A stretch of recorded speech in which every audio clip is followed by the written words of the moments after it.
entrevista sobre el tema lógica jurídica y razonamiento jurídico con el licenciado José Luis Ruiz Flores. José Luis Ruiz Flores. ¿Sí?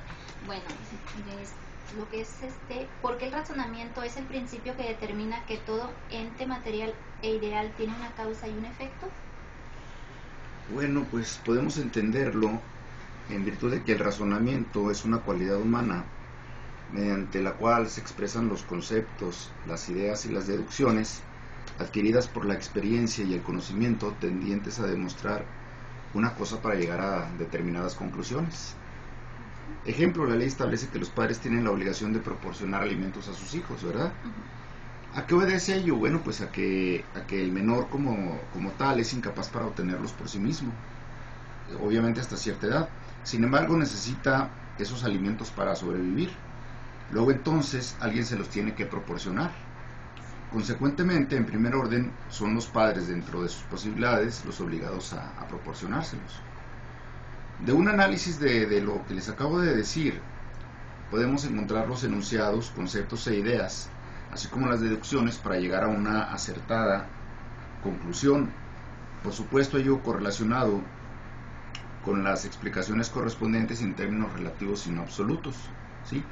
Considerando que el razonamiento pues es la expresión de una serie de conceptos encaminados a demostrar una cosa o a persuadir o a mover oyentes o a lectores.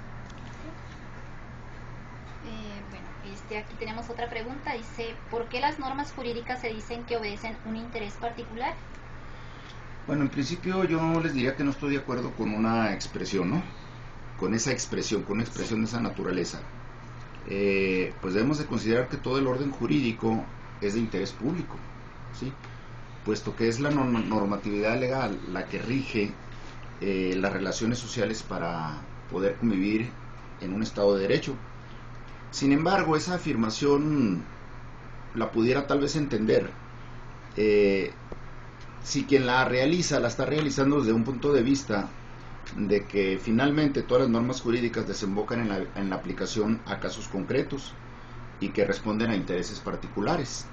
Es decir, que se aplican finalmente a casos específicos. En el razonamiento jurídico implica considerar reglas de la lógica que permitan garantizar la coherencia lógica interna de un conjunto de argumentos relacionados entre sí, permitan una conclusión. ¿Por qué enfrentamos un concepto de inferencia? Bueno, aquí por principio de cuentas hay que entender lo que es razonar, lo que es un razonamiento y lo que es la inferencia. Si entendemos como raciocinio o el término razonar como la deducción de unas ideas para llegar a ciertas conclusiones, y la inferencia también como la deducción de una cosa y de otra para conducir a un resultado, entonces podríamos decir que tal circunstancia es porque el razonamiento jurídico es eminentemente subjetivo y dialéctico. Es decir, por regla general, cuando se pretende resolver un conflicto legal, se realiza en aplicación de normas específicas cuya utilización sirve de sustento de la pretensión de las partes, cuya perspectiva será siempre obtener el resultado buscado por cada uno de los contendientes. Consecuentemente, cada uno de ellos, a través de sus razonamientos interpretativos de las normas aplicables al caso concreto, pretenderá persuadir al juez, ello considerando que la inferencia se define, como antes les dije, como deducción de una cosa para conducir a un resultado. Aquí se dice, ¿por qué el razonamiento jurídico no escapa del razonamiento contrario? Bueno, precisamente porque el razonamiento jurídico es subjetivo y es dialéctico, es decir, siempre hay un conflicto, siempre hay un contrario. Entonces se tiene que hacer un análisis de lo que se pretende, anticipando o tratando de anticipar lo que el contrario también busca. Es decir, cada ser humano tiene su forma de ver e interpretar las cosas, por eso me refiero a la cuestión subjetiva. Y pues obviamente que en un conflicto de aplicación de normas, cada uno de los sujetos en conflicto expresará sus conceptos e ideas particulares para convencer al juzgador de que su conclusión es la que conlleva la razón, ¿verdad? Estas circunstancias pues implican que al tratarse de dos puntos de vista generalmente diametralmente opuestos, el razonamiento jurídico de uno y otro debe ser analizado y considerado por su contrario. Incluso el mismo juzgador puede no compartir ninguno de los razonamientos de los interesados y adoptar el propio, determinando que ninguno de los razonamientos jurídicos sometidos y sostenidos por las partes a su conocimiento arriban a una conclusión que sea válida en su concepto, insisto. Dice, ¿por qué la aplicación de la lógica al razonamiento de los abogados se ha representado con un modelo de raciocinio denominado silogismo jurídico? Bueno, yo creo que si entendemos que un silogismo es un argumento que consta de 3 proposiciones,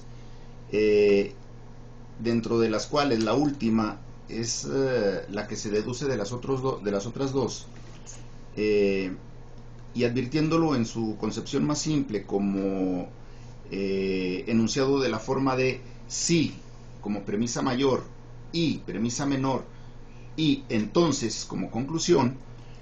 Entonces, entendido el silogismo en esa forma, y considerando, como ya dijimos, que la lógica se define en su forma más pura como la consecuencia natural y legítima del suceso cuyos antecedentes justifican el resultado, pues entonces no nos resulta nada difícil comprender que los abogados en nuestros razonamientos nos ubiquemos en ese modelo, partiendo de que la labor que nos corresponde tiene siempre como origen un acontecimiento, es decir, un acto o un hecho generador de derechos y obligaciones que necesariamente se deben adecuar a una norma para determinar si puede o no iniciarse un conflicto judicial para lograr su objetivo. Sí, ejemplos: cuando se comete un choque, la premisa menor sería sí, me chocaste, la premisa menor es y tuviste la culpa, y la conclusión es entonces me pagas. Si la trasladamos a la norma jurídica, diríamos: si no me quieres pagar el daño que me ocasionaste como premisa menor, y como premisa menor la ley dice que me tienes que pagar, conclusión, entonces te demando, siendo esta la premisa concluyente, ¿verdad? Okay. Como última pregunta tenemos, ¿cuál es la finalidad del razonamiento jurídico? Pues la explicación de la explicación a través de la expresión de los conceptos encaminados a demostrar precisamente la razón que se pretende tener o que se dice tener frente al juez, para persuadirlo y tratar de convencerlo de que tiene la razón. Okay. Bueno, así con esto finalizamos nuestra pequeña entrevista.